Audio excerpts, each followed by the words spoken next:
sharing dulu. Kelihatan ya?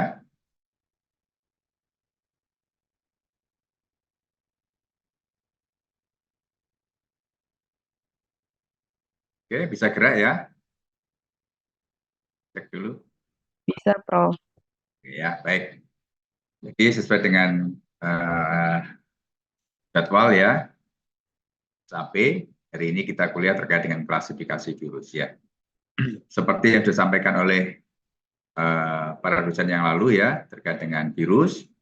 Apa itu virus? Virus adalah parasit obligat intraseluler. Jadi artinya disebut demikian karena dia hanya dapat hidup pada sel yang hidup. Ya, sel hidup itu macam-macam ya, bisa berupa hewan, ya manusia, kemudian juga telur ayam berembrio, ya kultur sel, yang semuanya adalah selnya hidup, begitu ya. Demikian juga untuk virus pada tanaman, tentu juga memerlukan sel pada tanaman yang masih hidup, begitu. Nah, dalam konteksnya, virus itu memiliki karakteristik antara makhluk hidup dan benda tak hidup ya.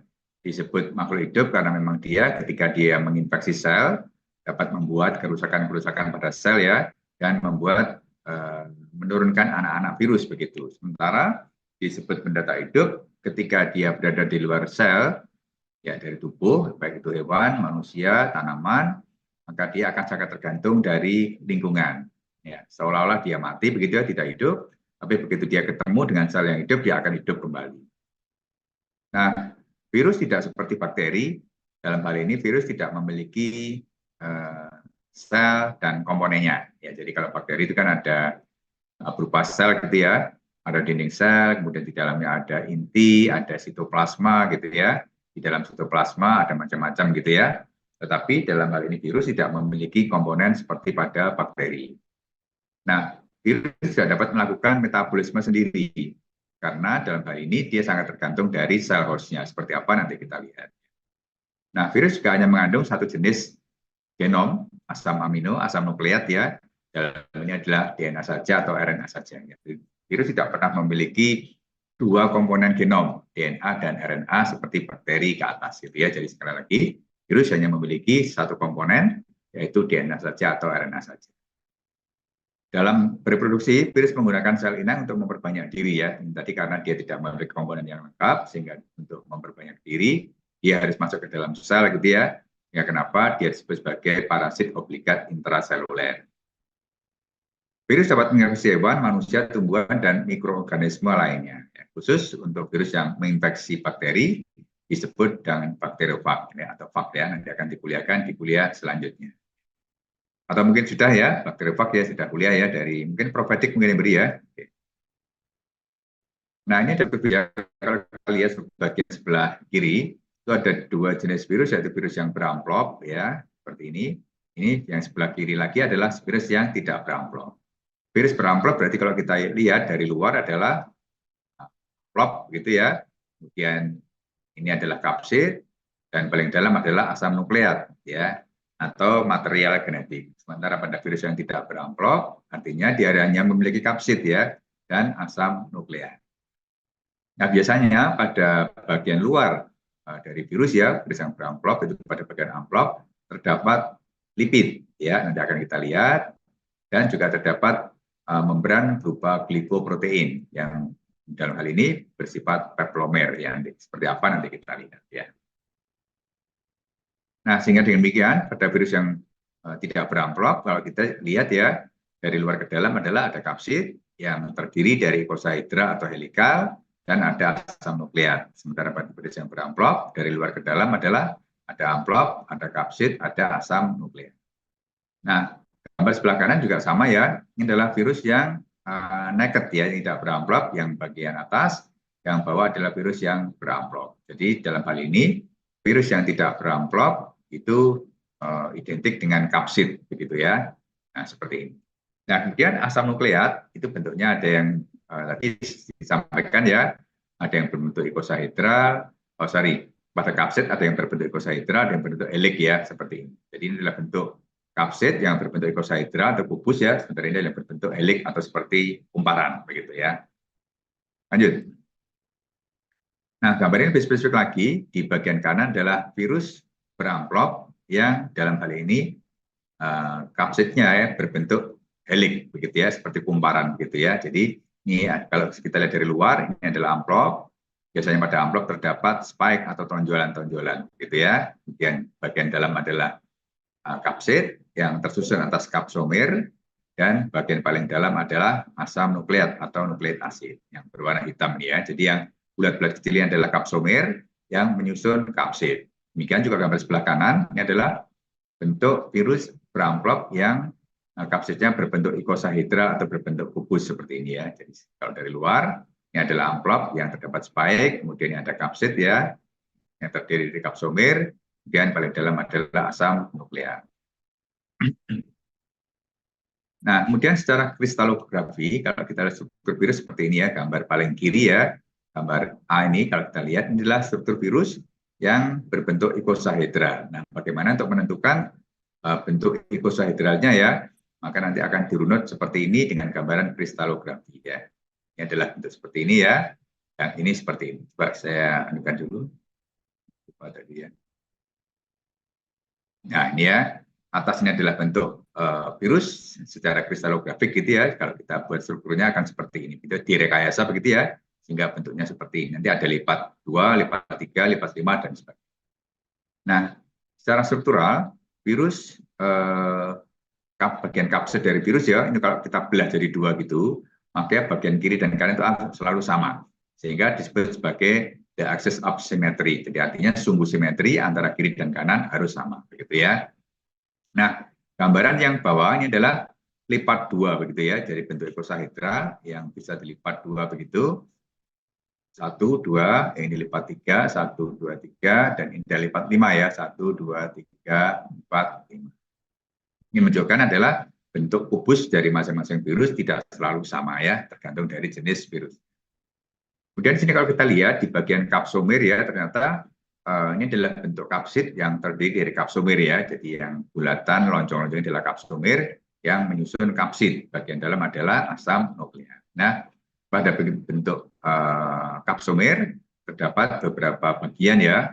Ini adalah bentuk apa namanya hekson, ya ini bentuk penton base ya, karena dia 5 ya. Kemudian ini adalah masing-masing adalah baripentonal hekson gitu ya, dan yang berbentuk 9 hekson bentuknya seperti ini ya, tidak ada 9 yang bergabung menjadi 1. Nah, bagian bawah adalah bentuk kapsid yang berbentuk helix begitu ya, bentuknya seperti ini, seperti kumparan gitu ya. Nanti kita lihat bentuknya seperti apa. Jadi sekali lagi, pada bentuk kapsid ada yang berbentuk icosahedral, ada yang berbentuk helix. Ya. Nah, ini ada contoh bakteriofag ya, mungkin sudah dibolehkan oleh Prof. Edik atau siapa begitu. Ini adalah virus yang khusus menginfeksi bakteri, disebut dengan bakteriofag. Di mana secara struktural ya berbentuk seperti ini ya, jadi hampir sama dengan virus lainnya, kapsidnya berbentuk icosahedral, dan di dalamnya terdapat asam nukleat. Cuman dalam hal ini dia memiliki leher, yaitu kolar, memiliki ekor, dan pada ujung ekor terdapat semacam serat begitu ya. Ini adalah gambaran 2D di sebelah kiri, sebelah kanan adalah gambaran 3 dimensi ya. Ini adalah kapsid yang berbentuk icosahedral tadi ya. Kemudian yang paling dalamnya adalah asam nukleat tidak kelihatan, ini ada kolar, ini ada ekor ya. Dan pada ekor terdapat seperti ini ya. Apa namanya? Serat begitu, dan paling bawah adalah semacam plate ya, atau potongan semacam piringan begitu ya, yang berada di dasar yang digunakan untuk menegakkan dari virus ini. Nah, ini adalah contoh struktur virus rabies dan virus herpes ya. Yang atas adalah virus herpes, virus rabies, yang bawah adalah virus herpes. Yang kita lihat ini adalah potongan dari virus rabies ya, yang dipotong memanjang. Ini adalah amplop, kemudian di bagian dalam ada nukleokapsid ya, yang bergabung menjadi protein, menjadi ribonukleoprotein. Ya, ini kalau dipotong melintang seperti ini ya. Nah, ini adalah paling luar adalah amplop, dan ini adalah kapsid ya, dan paling dalam adalah asam nukleat. Ini adalah bentuk secara mikroskop elektron terkait dengan virus rabies yang berbentuk seperti peluru. Sementara bagian bawah adalah virus herpes ya. Kalau kita lihat ini struktur herpes, strukturnya sedikit berbeda ya. Jadi paling luar adalah amplop, kemudian di bagian dalam sebelum kapsid terdapat tegumen. Tegumen adalah suatu protein juga ya. yang sebagai bahan pengisi dulu, bahan pengisi antara amplop dengan kapsid yang berfungsi sebagai sarana untuk replikasi dari virus. Ini bentuknya ya seperti ini adalah bagian amplop, ya. Ini adalah bagian tegumen, ya. Yang hitam garis hitam tengahnya adalah kapsid, dan paling dalam adalah asam nukleat. Baik, sekarang kita lihat struktur virus ya. Kita lihat berdasarkan jenis asam nukleat. Kita tahu bahwa seperti saudara ketahui ya, virus tersusun atas asam nukleat ya, yang menyusun genom. Ya, genom sendiri ada, tadi sampaikan ya, yang berfungsi untuk mengatur informasi genetik untuk proses perkembangbiakan atau replikasi virus. Nah, ada yang berbasis DNA dan ada yang berbasis RNA. Sedangkan unit dasar pada nukleotida adalah nitrogen basa, satu, yang kedua adalah gula dari 5 atom C, pentosa, dan molekul asam fosfat atau kerangka fosfat.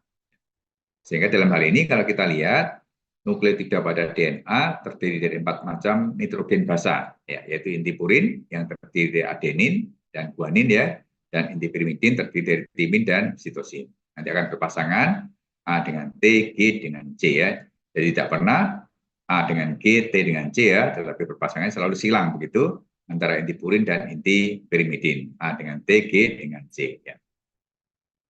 Kemudian kalau kita lihat di sini bahwa pada RNA ada sedikit perbedaan ya dibandingkan dengan DNA. Pada inti purin ada adenin dan guanin sama pada DNA ya. Dan pada inti pirimidin ada urasil dan sitosin. Jadi fungsi timin diganti dengan urasil. Sehingga nanti A akan berpasangan dengan O, G dengan C ya. Masih ingat ya, kuliah di biokimia ya. Baik, sedangkan pada gugus gula pentosa pada DNA adalah deoksiribosa dan pada RNA adalah ribosa. Baik, sekarang kita lihat selanjutnya ya. Ini adalah struktur inti purin ya yang atas. Ini adalah inti pirimidin ya. Inti purin tadi ada adenin dan guanin. Inti pirimidin ada sitosin dan timin ya. Sedangkan tadi pada RNA timin diganti dengan urasil. Secara struktural seperti ini gitu ya. Jadi ngitungnya seperti ini pada inti purin terdapat adenin ya, yang dihitung seperti ini ya, 1, 2, 3, 4, 5, 6, 7, 8, 9 ya. Sama, di guanin juga begitu, bedanya pada gugus C nomor 6, ini ada ikatan rangka O, sedangkan pada guanin juga terdapat pada atom C nomor 2 ya, ini ada H2N. Ya. Perbedaannya di sini ya, ini sama dengan ini ya. Kemudian di inti pirimidin tadi ada sitosin, ada timin gitu ya, di mana bentuk sitosin mirip dengan adenin ya, tapi gugus C-nya hanya 1, 2, 3, 4, 5 ya. Sitosin dengan timin terletak bedanya di C nomor 4 ya, ini ada NR2, ini ada ikatan O ya, ini ada CH, ini ada CH3 ya. Sementara pada urasil perbedaannya ada di letak ini ya, gugus C nomor 5, ini adalah CH, ini dengan CH3. Sementara pada gugus gula, ini didapatkan ada ribosa dan deoksiribosa ya, ribosa pada RNA, deoksiribosa pada DNA. Jadi kalau kita urut seperti ini, atom C nomor 1, 2, 3, 4, 5 gitu ya. Gugusnya antara ribosa dan deoksiribosa hampir sama ya, cuma bedanya terletak di sini ya. Atom C nomor 2, ini ada gugus OH pada ribosa, pada deoksiribosa tidak terdapat gugus OH ya. Nah, kemudian kalau kita lihat di sini bahwa ini adalah satuan nukleotida ya. Tadi sampaikan bahwa satuan nukleotida terdiri dari basa nitrogen, gula dari atom pentosa gitu ya. Kemudian ini adalah gugus fosfat. Jadi kalau dirangkai nitrogen basa, ini adalah gula, ini adalah fosfat gitu ya. Nah, ini adalah nukleotida, satuan nukleotida. Nah, nukleotida itu kalau nanti kita potong gugus fosfatnya, dia bisa menjadi adenosin dan deoksinadenosin. Jadi nukleotida yang kehilangan gugus fosfat menjadi nukleosida. Nukleosida kita bagi lagi menjadi adenosin dan deoksiadenosin ya. Bedanya terletak di mana? Ini kira-kira ini ya. Baik, kita lanjut sekarang. Nah, sehingga dengan demikian pada rangkaian nukleotida terdiri dari ini adalah basa nitrogen, ini adalah gula atom 5 atom C5 ya, pentosa, ini ada gugus fosfat ya, kemudian dirangkai lagi. Nah, ini adalah gula berkaitan dengan fosfat, ini dengan pentosa, ya, ini dengan basa nitrogen dan seterusnya gitu ya, sehingga menjadi rangkaian yang panjang seperti pada benang pada DNA. Nah, kemudian kalau kita lihat di sini bahwa di glucose fosfat ya terikat pada atom C nomor 4 pada pentosa, sedangkan atom C nomor 1 terikat dengan ini ya, apa namanya, basa nitrogen. Ini adalah pada deoksiribosa, atom C nomor 2 berikatan dengan OH, dengan H ya, sementara pada ribonuklida berikatan dengan OH. Sehingga kalau kita rangkai menjadi seperti ini ya, benang yang terpilin begitu ya. Ini ada ikatan C dengan G, A dengan T dengan A dan seterusnya ya. Benang terpilih ini seperti di apa namanya disusun atas ujung 5 ya, ujung 5 ke ujung 3 ya, dan ujung 3 ke ujung 5, di mana kedua ujung ini saling berkomplement. Ya, artinya ikatan C selalu dengan G, A dengan T, begitu ya, tidak pernah C dengan C, G dengan G ya, tapi selalu berpasangan C dengan G, A dengan T, ya, sehingga membentuk seperti DNA double helix atau benang yang terpilih. Nah, kemudian ujung 5 sampai dengan ujung 3 disebut dengan ujung sen atau apa namanya, nanti kita lihat ya di slide yang lain. Sedangkan dari ujung 3 ke 5 disebut dengan ujung antisen. Ya. 5 aksen ke 3 aksen atau 5 aksen ke 3 disebut dengan ujung sen, sedangkan apa namanya, dari 3 aksen ke 5 aksen atau 3 ke 5 adalah ujung antisen. Sehingga ikatan seperti ini ya, ikatan antara timin dengan adenin, ini adalah sitosin dengan guanin. Ini kalau kita lihat di sini terdapat perbedaan yang spesifik ya, di mana A dengan T terdapat 2 ikatan hidrogen ya, sedangkan G dengan C terdapat 3 ikatan hidrogen. Sehingga suatu protein yang tersusun atas gugus nukleotida ya, yang banyak mengandung GC daripada AT itu akan jadi lebih kuat, gitu ya. Jadi sekali lagi, protein yang memiliki susunan GC lebih banyak daripada AT, maka dia akan lebih kuat. Kenapa? Karena dia memiliki 3 ikatan hidrogen. Baik, sekarang kita lihat protein ya. Tadi sudah asam nuklida, sekarang protein. Ternyata protein terdapat pada amplop dan kapsid. Jadi sekali lagi ini adalah amplop virus ya. Tadi disampaikan dalam amplop virus ini terdapat lipid, juga terdapat protein. Nah, ternyata protein juga terdapat pada kapsid. Ya. Jadi bagian dalam dari virus, bagian tengah adalah kapsid yang tersusun atas protein. Di mana fungsi protein, baik yang terdapat pada amplop maupun terdapat pada kapsid, berfungsi untuk melindungi genom virus terhadap daya kerja dari nuklease. Nuklease tergolong apa? Ada yang ingat ya? Apa nuklease? Tergolong apa?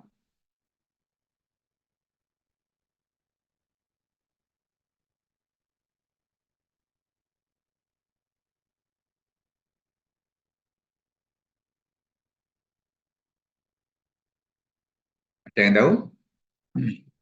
Apa nuklease? Maksud apa nuklease? Yang akhiran CC itu? Hidrolase. Ya, enzim. ya, tergolong enzim ya. Jadi yang akhiran se itu akan tergolong dengan enzim. Maka di luar ya, di lingkungan dari virus ini seperti di tangan kita gitu ya, enzim nuklease. Sehingga kalau virus ini tidak dilindungi oleh protein, maka bagian dalam asam nukleat itu akan gampang dirusak oleh nuklease. Jadi misalnya ya, proteinnya rusak begitu pada virus ya, mungkin akibat kepanasan gitu ya, sinar UV dan sebagainya, sehingga proteinnya rusak, maka enzim nuklease akan gampang masuk ke dalam bagian paling dalam virus, yaitu pada asam nukleat ya, sehingga dia akan merusak dari struktur dari asam nukleat. Oleh karena itu, protein yang terletak pada amplop dan terletak pada kapsid yang mempunyai fungsi untuk melindungi genom terhadap daya kerja dari nuklease. Yang kedua, berperan terhadap pelekatan virus pada sel polosis. Seperti kita ketahui, mungkin sudah praktikum atau belum ya? Belum ya. Jadi ada virus, misalnya virus avian influenza bisa menginfeksi manusia, bisa menginfeksi ayam, bisa menginfeksi babi begitu ya. Karena apa? Dia memiliki reseptor yang terdapat pada amplop virus yaitu berupa protein. Seperti apa nanti kita lihat ya. Sementara dia juga menentukan simetri struktur virus. Jadi artinya kalau virus kita belah jadi 2, antara kiri dan kanan sama ya, atau antara atas dan bawah selalu sama. Dan yang keempat adalah menentukan sifat antigenik virus. Jadi kalau virus ini kita reaksikan dengan eritrosit atau dengan antibodi ya, maka dia akan mengikat, begitu ya. Dengan demikian, virus memiliki sifat antigenik, ya dapat mengikat antibodi, begitu ya. Oke. Itu adalah fungsi dari protein, baik yang terdapat pada amplop maupun pada kapsid. Ini adalah struktur virus yang berupa lipid. Lipid ada di mana? Ternyata lipid itu ada di dalam amplop ya. Ini adalah amplop virus bagian paling luar ya. Ternyata bagian ini terdiri dari, kalau kita besarkan seperti ini ya, ada matrik protein paling dalam, kemudian ada lapisan lipid bilayer. Ini lipid bilayer. Ini adalah tadi ya, ada tonjolan tadi spike, bisa berupa hemaglutinin, neuramidase, hidrofolik eksternal domain dan sebagainya ya. Nah, ini adalah bentuk dari struktur virus yang lingkaran pada amplop ya, paling luar ini adalah bentuk lipid ya, yang berwarna biru ini ya, lipid bilayer. Baik. Kemudian kita lihat di gambar ini adalah di mana pada lipid terdapat pada amplop ya. Jadi virus yang beramplop artinya dia peka terhadap pelarut lemak seperti apa ether, klorofom, sodium dioksikolat dan fosfolipase. Kenapa? Karena lipid ya akan dirusak oleh pelarut lemak. Dengan demikian, virus yang beramplop gampang dirusak oleh desinfektan yang mengandung pelarut lemak. Seperti saya sampaikan ya, ada fosfolipase, ada sodium dioksikolat ya, ether dan klorofom. Kemudian kita lihat ternyata ada tidaknya amplop pada virus dapat digunakan untuk mengklasifikasi virus. Jadi sekali lagi bahwa virus yang beramplop tentu berlipid ya, atau dibalik virus yang berlipid tentu terdapat pada virus yang beramplop ya, sedangkan virus yang tidak beramplop tidak memiliki lipid ya. Kemudian virus yang kehilangan amplop lipid akan kehilangan infektivitas. Jadi sekali lagi kalau misalnya ini ya bagian lipid bilayer ini kena alkohol ya, kena fosfolipase gitu ya, enzim pada lipid ya, maka bagian ini akan rusak. Ya, rusaknya lipid bilayer akan menyebabkan virus menjadi kehilangan infektivitas. Oleh karena itu kenapa ketika tempoh hari ada wabah COVID ya di dunia, maka berduyun-duyun orang menggunakan disinfektan ya untuk bisa merusak struktur virus, baik digunakan sebagai spray atau mungkin sebagai hand sanitizer. Nah, sekarang karbohidrat ya. Ternyata karbohidrat kebanyakan terdapat pada amplop virus ya. Jadi karbohidrat ini seperti ini ya. Bentuknya kadang karbohidrat tidak berdiri sendiri, tapi dia bergabung dengan protein jadi glikoprotein. Contohnya pada virus rabies ya, pada bagian amplop terdapat protein yang terkait dengan karbohidrat membentuk glikoprotein. Sedangkan karbohidrat sendiri kalau kita lihat seperti ini ya. Jadi ini adalah contoh lipid bilayer ya. Dua lapis lipid, kemudian di antara dua lipid ini terdapat, ini adalah yang hijau adalah mannose, ini adalah galaktose yang berwarna kuning, merah segitiga adalah frukose, dan yang biru adalah glukose. Ya. Demikian karbohidrat terdapat hanya pada amplop biru. Ya, sama dengan lipid ya. Oke. Jadi kalau saya tanya nanti di dalam amplop terdapat apa saja, yaitu ada karbohidrat, ada protein, ada lipid. Baik, sekarang kita lihat ke genom ya.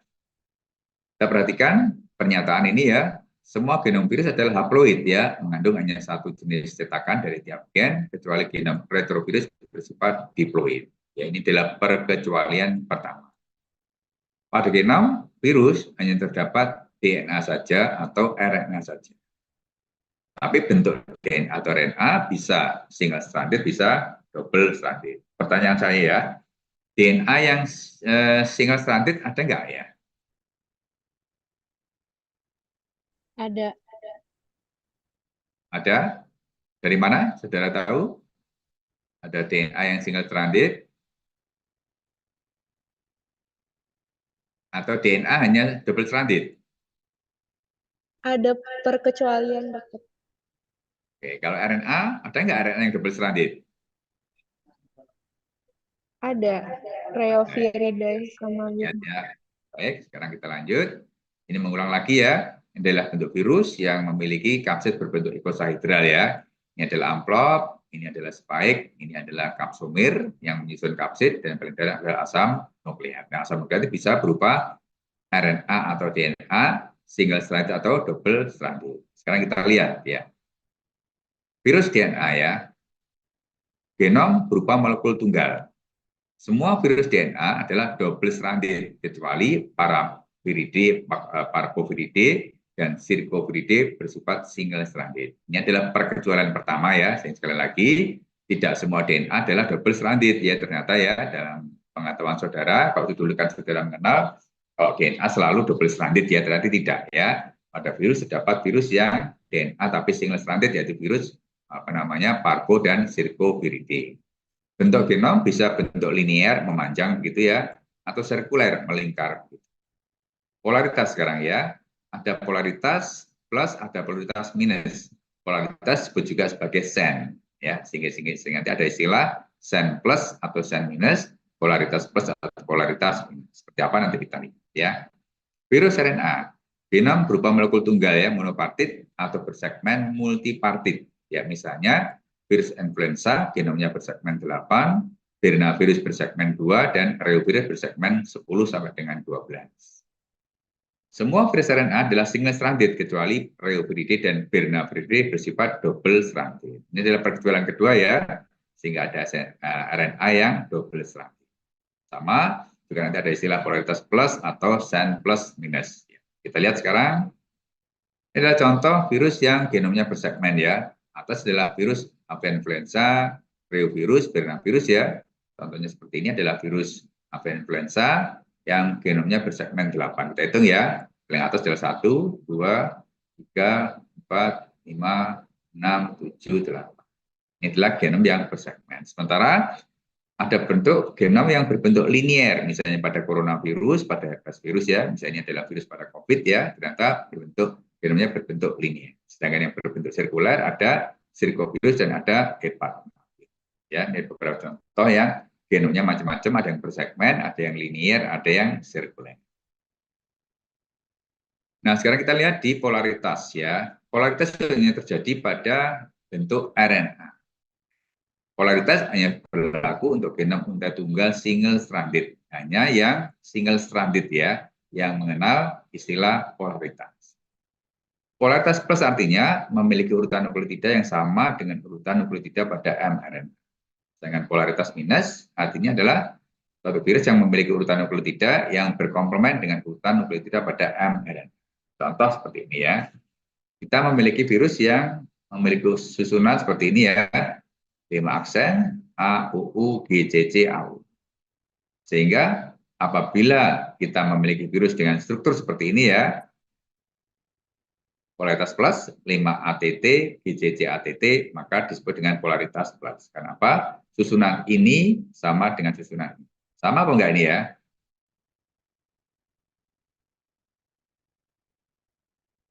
Beda. Perhatikan. Polaritas plus dengan RNA ini sama nggak susunannya? Beda, Dok. Beda. Apanya yang beda? Itu urasil. Ya. Betulnya sama ya, yang atas adalah DNA, yang bawah adalah RNA. Tadi kan disampaikan kan, kalau pada RNA dia tidak memiliki timin kan, timinnya diganti dengan urasi. Ya, jadi urutan ini adalah yang digunakan untuk melihat polaritas, yaitu berdasarkan RNA. Ya, sekali lagi, kalau ada virus yang strukturnya seperti ini ya, 3 aksen, TAA, CGG, TAA, sama nggak dengan yang ini? Tidak sama kan? Tapi dia berkomplement, artinya T berkaitan dengan A dengan U kan gitu ya. A dengan U, C dengan G dengan C, dan seterusnya. Dengan demikian, virus yang memiliki urutan nukleotida sama persis dengan mRNA, maka dia memiliki polaritas plus. Sedangkan virus yang memiliki urutan yang berkomplement dengan mRNA, dia memiliki polaritas minus, gitu ya. Oke ya, lanjut sekarang klasifikasi virus. Sekarang lanjut ya. Klasifikasi virus dapat digunakan untuk memprediksi bagaimana proses replikasi virus, bagaimana patogenesis virus, dan bagaimana proses transmisi atau penularan virus. Sehingga ketika ada virus baru ya di dunia seperti virus COVID yang sebelumnya tidak ada, maka harus kita lihat dulu sebelum kita masukkan ke dalam golongan coronavirus. Ternyata berdasarkan proses replikasi, patogenesis, transmisi, maka dia memiliki sifat yang sama dengan virus pada kelompok coronavirus.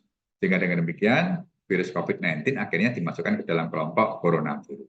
Ya, dan sekali lagi klasifikasi virus merupakan bagian penting untuk mengidentifikasi suatu virus baru. Jadi ketika ada virus baru maka kita cocokkan dia bagaimana proses replikasinya, bagaimana patogenesisnya, dan bagaimana proses penularan.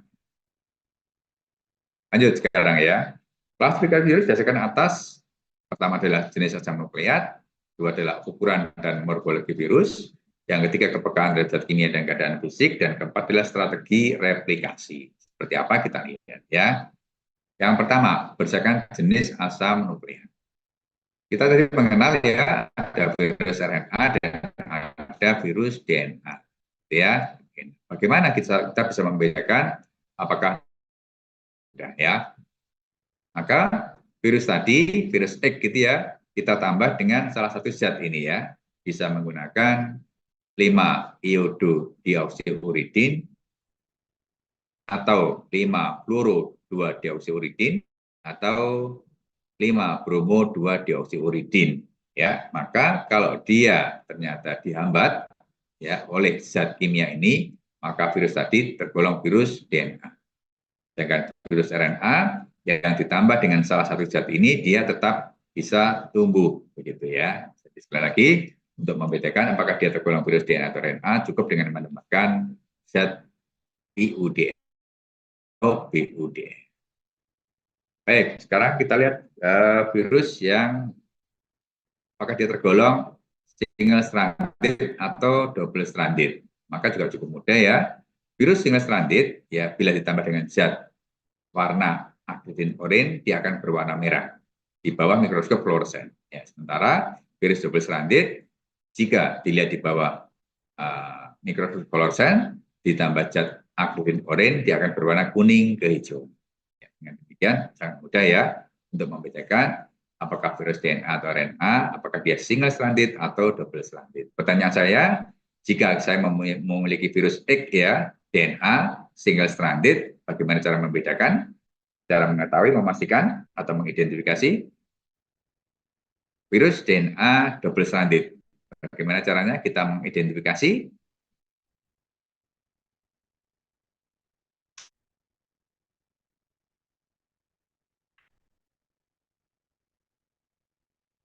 Dilihat Ada yang dari tahu? pewarnaannya, Prof. Jadi kita balik lagi ya. Pertama kita dari sini dulu. Ini ya, kita tambah dengan ini dulu ya. Kalau dia DNA adalah ditambah dengan zat warna ini, zat kimia ini, maka kalau dia dihambat adalah dia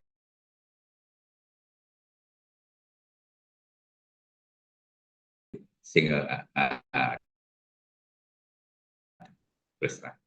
dan kalau berwarna dia adalah berwarna gejala. Lihat ini ada menggunakan fluoresan ini ada di lab patologi di lantai 1 ya. Ada mikroskop fluoresan yang dapat digunakan untuk melihat virus apakah dia DNA single stranded atau RNA double stranded dengan menggunakan mikroskop fluoresan. Baik. Sekarang kita lihat ukuran dan morfologi ya. Ternyata ya bahwa bentuk kapsid ada yang berbentuk kubus atau ikosaedral dan berbentuk helical. Perhatikan yang bentuk kubus sekarang ya. Semua virus DNA berbentuk kubus kecuali virus Pox berbentuk. Ini perkecualian yang ketiga ya. Yang berikutnya bentuk helikal ya. Semua virus RNA berbentuk helix kecuali Reo, Toga, dan Picorna berbentuk icosahedral. Jadi sekali lagi untuk membedakan antara virus yang berbentuk kubus atau helikal maka cukup dengan pernyataan ini. Ya. Yang kedua adalah ada tidaknya amplop ya. Jadi ada virus yang beramplop, ada virus yang tidak beramplop. Kemudian yang ketiga adalah jumlah kapsomir pada icosahedral atau diameter nuklokapsid pada helika. Sehingga ketika kita melihat kapsid ya, maka kita lihat bentuknya apakah dia tersusun atas kapsomir ya yang membentuk icosahedral atau yang membentuk diameter gitu ya, sehingga dapat kita bedakan bentuk icosahedral dan bentuk helika. Jadi ini salah satu cara untuk membedakan apakah berbentuk icosahedral atau berbentuk helik ya pada kapsid. Baik.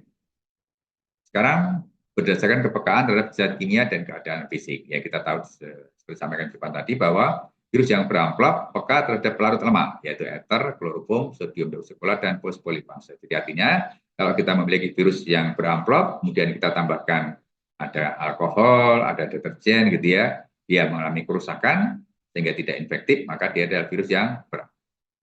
pH dan lingkungan organik sekarang ya. Kebanyakan virus beramplop inaktif pada pH 5 sampai dengan 6. Tetapi rotavirus dan beberapa picornavirus tetap hidup pada pH asam dari lambung ya.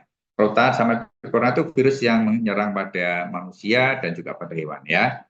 Ternyata dia tahan terhadap pH asam lambung. Berapa pH asam lambung? Ada yang tahu? Berapakah pH dari asam lambung?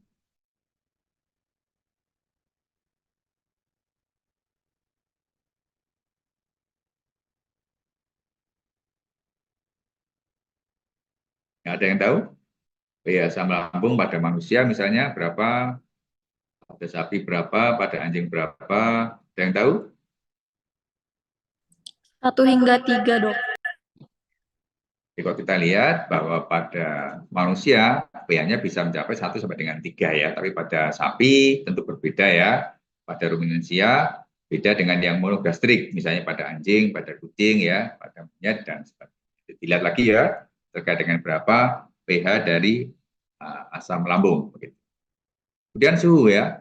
Kebanyakan virus kalau dipanaskan suhu 55 sampai 60 derajat Celcius dia mati gitu ya. Karena apa? Protein virus yang terdapat pada amplop maupun terdapat pada kapsid dia akan mengalami denaturasi. Ya, sehingga dengan demikian virus ya bisa kita bedakan berdasarkan kepekaan terhadap zat kimia dan keadaan fisik. Ya, oke. Lanjut sekarang. Sekarang kita lihat berdasarkan strategi replikasi ya, kita mengenal ada 7 kelas dari virus ya. Yang pertama adalah kelas 1 yang terdiri dari virus dari golongan double stranded DNA. Virus ini dsDNA memiliki sifat atau karakter replikasi bisa di dalam inti atau dan tergantung faktor seluler. Misalnya adenovirus, poliomavirus, herpes virus ya yang dapat replikasi di dalam inti. Sementara pox virus di dalam sitoplasma dan tidak tergantung faktor perangkat fosfat. Ya, bedanya ya. Kelas 2 adalah single stranded DNA. Kelompok ini adalah virus Parvoviridae ya. Replikasi di dalam inti dan melibatkan double stranded DNA dari host specie. Jadi karena dia tidak memiliki double stranded DNA, maka dia nebeng pada host specie-nya, gitu ya.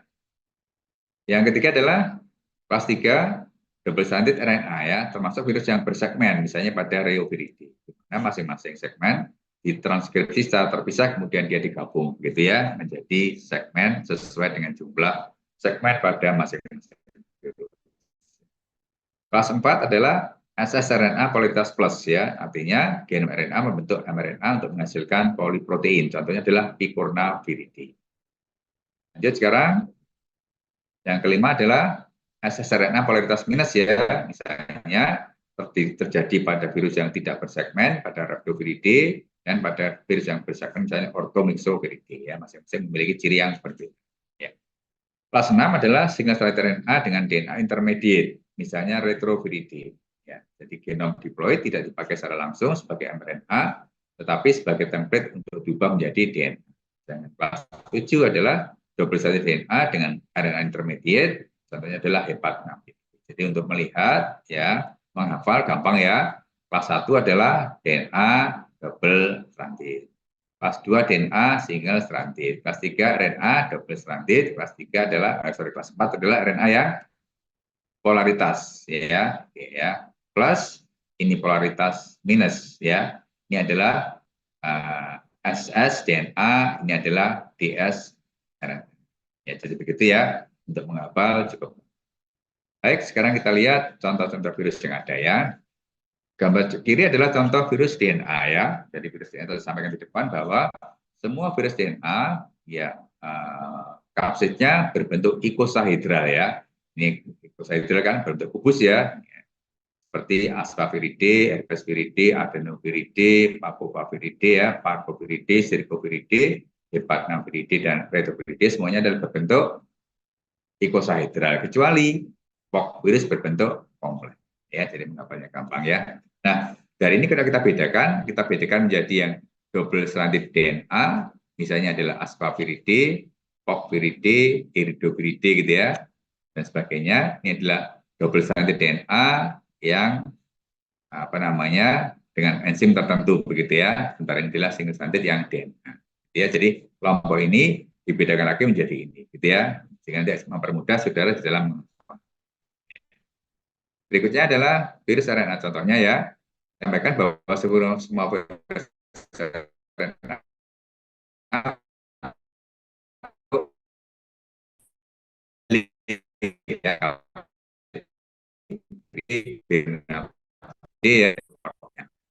ya, akan lagi jadi RNA yang polaritas minus yaitu memiliki enzim reverse transkriptase, yaitu pada retroviridae. Contohnya maksudnya pada virus AIDS.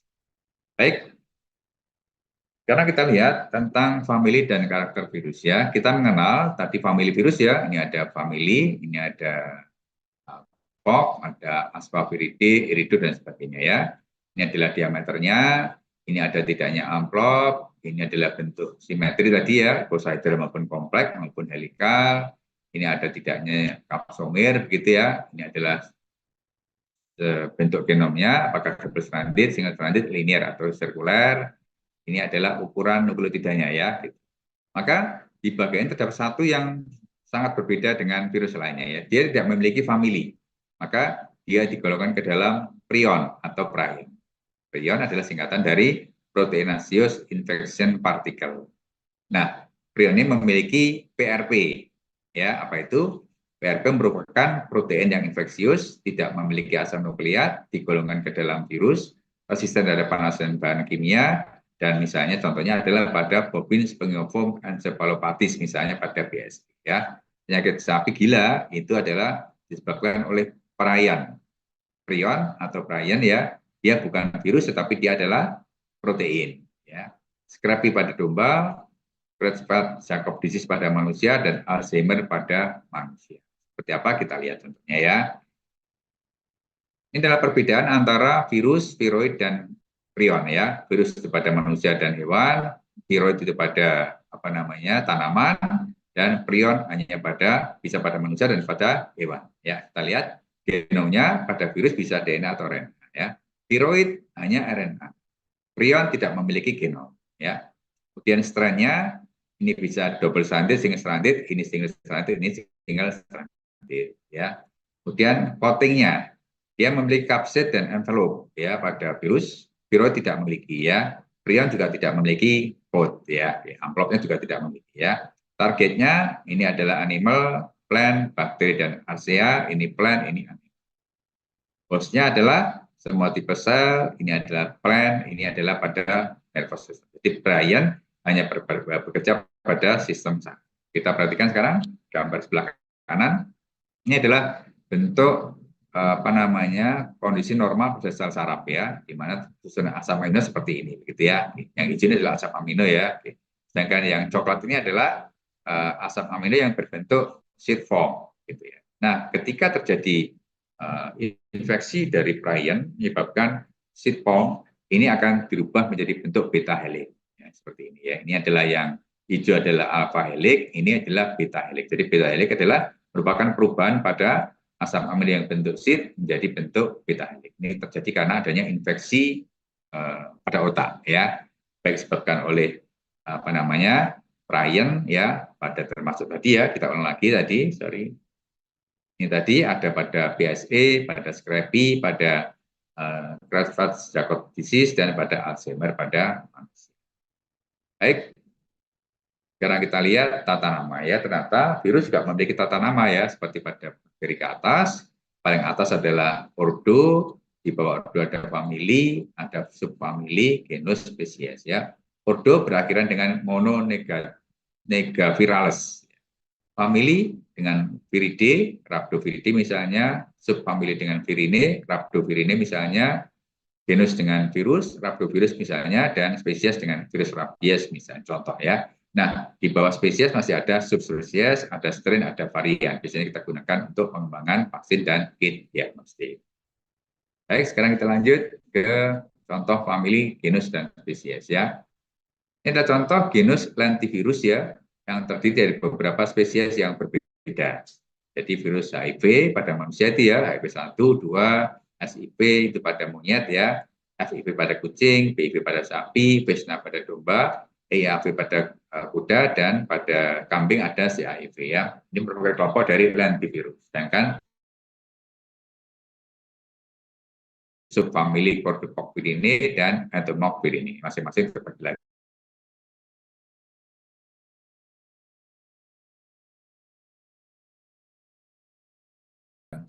Ya, saya stop dulu. Oke, silakan jika ada pertanyaan.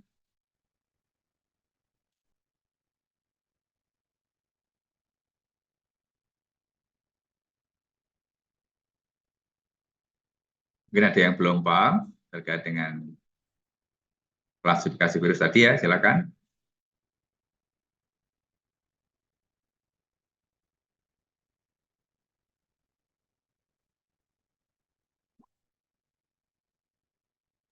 Belum ada pertanyaan sepertinya Prof dari teman-teman untuk saat ini. Baik, jadi kalau tidak ada pertanyaan berarti saudara mungkin sudah paham atau tidak mengerti sama sekali. Ada dua dugaan gitu ya. Mudah-mudahan yang pertama ya, saudara paham. Gitu ya. Baik, kalau tidak ada lagi pertanyaan saya kira cukup bila kita di pagi hari ini. Terima kasih atas perhatiannya, mohon maaf atas kekurangannya. Kita ketemu lagi di minggu-minggu selanjutnya ya. Mungkin setelah Oktober nanti ada ujian ya, UTS ya. Ya, tolong belajarnya dilihat ya, dipelajari betul terkait dengan materi yang diberikan oleh para dosen ya. Dihafalkan begitu karena ini sifatnya hafalan gitu ya. Mudah-mudahan saudara bisa dan nanti bisa memperoleh nilai A. Saya kira cukup ya. Kalam. Assalamualaikum warahmatullahi wabarakatuh. Selamat pagi, salam sehat untuk kita.